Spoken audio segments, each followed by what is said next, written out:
Roseanne. I'm so happy that you could join me today. Hi Justine, thank you so much. Lovely to be here with you. So today I thought that we could start off a series of discussions by beginning with the Mediterranean diet approach. Have you heard of it before? I've heard about it, would love an explanation. Okay, so this is a question that comes up very frequently. It is a way of eating that I really try and encourage. Can I ask you why specifically? Okay, so there's been a lot of research done on the Mediterranean diet, and specifically in relation to chronic illnesses. The research began because they noticed that people who live in this Mediterranean type of area and who have and follow this type of lifestyle generally have a reduced incidence of all of these conditions. Wow, that's amazing. So it's something worth trying and looking into. Absolutely. So one of the important things to recognize is that the Mediterranean diet is not only about the food that we eat, it also relates to the type of lifestyle that it refers to. So people that are following this kind of lifestyle are generally also reducing stress levels in active ways and are following an active lifestyle as well. When you say lifestyle and active, does it mean going to the gym? Does it mean siesta? What does it really mean? Okay, so there are many different ways that people like to reduce stress in their lives. For some of them, that is a siesta, and that is taking that's taking active breaks within their days in order to ensure that whether it's something like a meditative practice that they follow, whether it's a book that they enjoy reading that helps to lower their stress levels, and then if you include some activity with this, it's going for a walk. It doesn't necessarily mean going to the gym, but also being more active in your day-to-day life as well. Sounds good. I think too many of us are sedentary at the moment. Yeah, absolutely agree with you. Wow, so sounds good. I'd love to learn and get into it. Okay, so there's some examples that I've got to show you on foods when we come to the end of our discussion, but I wanted to give you the basis and the foundation of how the Mediterranean diet is implemented in practice. Great. So the foundation of the Mediterranean diet is actually based on foods like grains, whole grains, as well as fruits and vegetables. It also includes your healthy oils like your olive oil, your olives, avocado when they are in season, some of your nuts and seeds. It also includes your healthier proteins. Certain things like legumes in particular is very stressed on this type of eating. Legumes as an example? So an example of legumes would be things like chickpeas or beans, your different kinds of, I'm thinking to see if I've got some examples. I'll show you a little bit later some of the examples that I have, but there are many, including your soya beans as well. So things like edamame or even your natural soya beans, those are also included. A lot of people get confused and they think that the Mediterranean type of eating is more a vegan lifestyle. It was just what I wanted to ask you. I don't hear anything about meat. Okay, this can send many people into a bit of shock because one of the things that is encouraged is to be able to eat more of your fish, in particular your oily fish, at least once or twice a week, if not more frequently. And the stress here is on fresh and frozen fish as opposed to anything that is salted or smoked. The next protein that is encouraged is chicken in a lean form, so more your chicken breast or chicken that is not cooked with the skin on or removed before eating. And that can be included about 2 to 3 times a week. When it comes to red meat, the ideal is to eat it about no more than once a week or a maximum portion of about 300 grams. Wow. Okay, so it is something that a lot of people might not be so happy about. Yeah, I think I'm one of those people. I love my red meat. And if I'm having red meat, any specific kind that's better? So in general, we try and go for the leaner cuts of meat. If you are eating meat which has got a lot of fat on, which you can visibly see, that has a lot of saturated fat. And the type of fats that are highlighted in the Mediterranean diet are more your omega-3 fatty acids and your monounsaturated fatty acids as opposed to the saturated fats. So we're trying to move away from those. So definitely your leaner cuts of meat are more ideal, and also like then beef, I'm sorry. So beef, yes, absolutely, your beef, but also there again to remove any visible fat before preparation and to prepare it in a much lower fat way. Okay, so grill, barbecue. So barbecuing is still fine. You just have to watch that it's not getting burnt, because obviously the carcinogens when meat is burnt is much higher. There are also some conditions where eating red meat may not be advocated.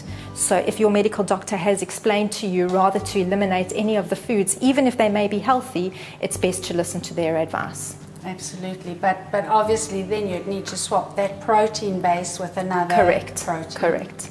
The one thing we haven't discussed is eggs, and they are a wonderful source of omega-3s and of protein as well. But when it comes to the Mediterranean diet, they suggest not eating more than 1 egg a day, and this is included also in baked products. So if you're using baked products, you have to be mindful of the fact that there may be eggs in there as well.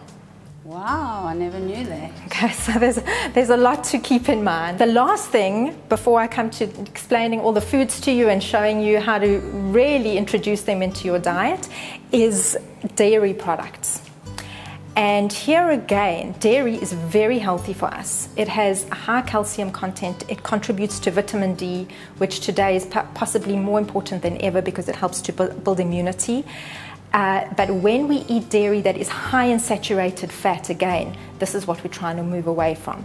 So when choosing dairy products, it's best to use low-fat products, whether it's milk or yogurt or a cottage cheese or any types of cheese as well. Good, so I'm getting hungry. You're getting hungry, right? So let me give you some examples of what I've prepared to show you today. Okay. There's obviously a lot more variety than what I can show you today, but it's great to be able to have a look. So. Here you go. This is an oats porridge that I made, which was super quick and easy. So what I've done, I'll show you the actual raw ingredients. You take about 1/3 to about 1/2 cup of actual raw oats. I prefer to use the rolled oats because then they are more whole grain. Some people don't like the texture, and if you prefer quick cooking oats over the rolled oats, it's still better than not having them. Okay. So I've taken that with some chia seeds, about 1 teaspoon of chia seeds, and what I did first was that I soaked these together in boiling water for about 5 minutes. Some people prefer not to have to do the preparation early in the morning, so they do it the night before. And then you add some milk, literally put it in the microwave for about 2 minutes, or you can cook it on the stove if you prefer to do it like that. I've added some cinnamon onto that, and there are plenty of other ingredients that you can add in order to ensure that it's really tasty. I'm thinking sweetness. Okay, so for sweetness, a little bit of honey would be okay. What I enjoy doing is adding a fresh date or any other kind of fruit, so the date has a natural sweetness. If you don't want the sweet but you want more of a crunch, then adding some raw nuts, either like some almonds or even some walnuts are a great idea, which you can either chop or you can add in. Other seeds also come out really nicely. So when it's summertime, sometimes I don't cook it quite as much, and I add pumpkin seeds in. So then the oat is still a little bit more crunchy, and the pumpkin seed gives it a great crunch. Okay, that's appealing. Okay, so that's an option for breakfast. I'm now going to show you how to include foods for a snack. You're going to be very hungry by the time we finish, so I'm just going to move a few things out the way here. So those were your breakfast examples. Can I taste this? Of course, with pleasure. I don't think I added too much sweetness. So what I love about the chia seeds is it helps to keep you much fuller for longer, and it's got the omega-3 in it as well. The cinnamon that I added helps to also balance blood sugars. So it tastes good, but for me it's missing the sweetness. Okay, so you would need to add a little bit more sweetness. It's a lovely texture. Okay, good. All right, so that is breakfast. First approval. Right, good. Okay, then what I've prepared for you here is a lovely dish. This is low-fat plain yogurt. So the reason I prefer the low-fat plain is because then it doesn't have as much refined sugars. I've added some lovely blueberries for flavor. And then what we can add into that are, for example, some walnuts. Could I add that to that, or Yes, is it overload? you can. So again, it's about portion size. So even healthy food eaten in large quantities starts to put stress on the body. So it is still important that when you are eating healthy food that you focus on ensuring that the quantity that you're eating is right for your body. You don't ever want to be in a position where you are under eating, and you also don't want to be in a position where you're overeating. Okay. I get there quite often. Okay, so balance is right. Okay. Balance is right. There's a huge trend now to also be able to intuitively listen to your body, to make sure that when you get to almost 2/3 to 3/4 full, that you just take a break and allow yourself to enjoy the sensations of the food. This is another aspect to the Mediterranean diet, the social aspect of it, that when you sit down to eat a meal, it's not just about eating the food, it's about the enjoyment factor as well. Great. Okay, Very, so that's an very nice. example. You can add other fruits as well for snack time. Then, my favorite for lunch, I could eat this every day. Okay, so here I've prepared a plate of food which has got your wonderful whole grains, which is quinoa. This is a red quinoa that I cooked. The salmon is seared with a little bit of olive oil just to still maintain the moisture, but the truth is you don't even have to use it. You can squirt some lemon juice over it. You can use a little bit of soy sauce, not too much because otherwise you're going to have a bit more sodium. A nice green salad to go with it, and to add some extra crunch, I've put some roasted chickpeas with that as well, which is the legume component. One thing we can add into that to make sure that there is more omega-3s are your lovely olives here. So olives and olive oil are a big component to the Mediterranean diet, but here again, we don't want to overload even the good fats. We want to make sure that the fats that we have are just the right amount without having too many. So in general, I'd say you would add either oil and olives at a meal and let that be the majority of fats that you're including. Okay. So bear in mind what you're using to cook with as well. So, and obviously the more we're using this Mediterranean lifestyle, we're getting used to the quantities of each. Absolutely, Okay. absolutely. So that is a good idea for a lunch. Very good idea. Snack times again, you can experiment with fruits and whole grains.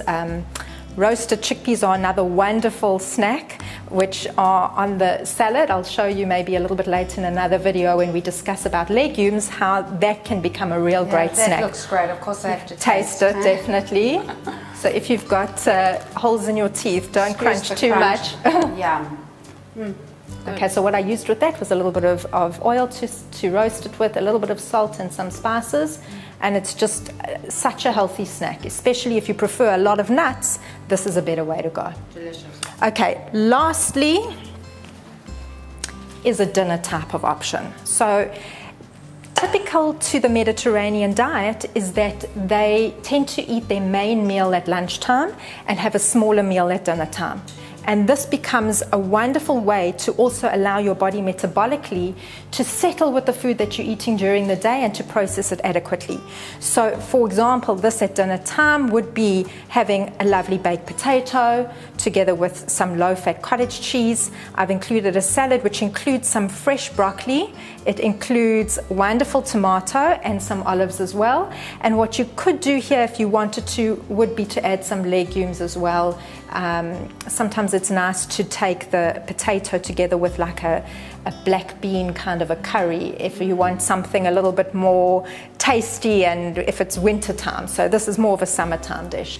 The salad looks lovely, but it's got no dressing. Okay. All right, so let's add a little bit of olive oil here. So typically your salad dressings that you purchase in the shops are going to have a lot more sugars and salts. So the more you can make these kind of dressings at home and include natural products, the better that will be. So I would take about a teaspoon, no more, of olive oil and drizzle that over. You can add even some vinegars, a little bit of salt and pepper as well. And if there's like a salad spice that you like to include, that also works really nicely. One thing I want to ask you is, do we need to change our shopping lists, the groceries? So in general, when you're looking at the Mediterranean type of eating, whole foods are what you're going for. So many of us look at processed foods which are just so convenient, and we fill up on those in our trolley. The closer you can get to natural foods and whole foods, the better it will be, and that is definitely the way to go. So if you can start shifting and replacing maybe one at a time, a whole food for a processed food, then you're also moving towards the right. Our grocery cupboard will eventually have the correct products. Correct. Great. Yeah, well, I think I'm ready for the first couple of days. Excellent. And I think next time we meet, we can discuss grains. Perfect. Sounds good. Thank you so much. My pleasure. Thank you for coming.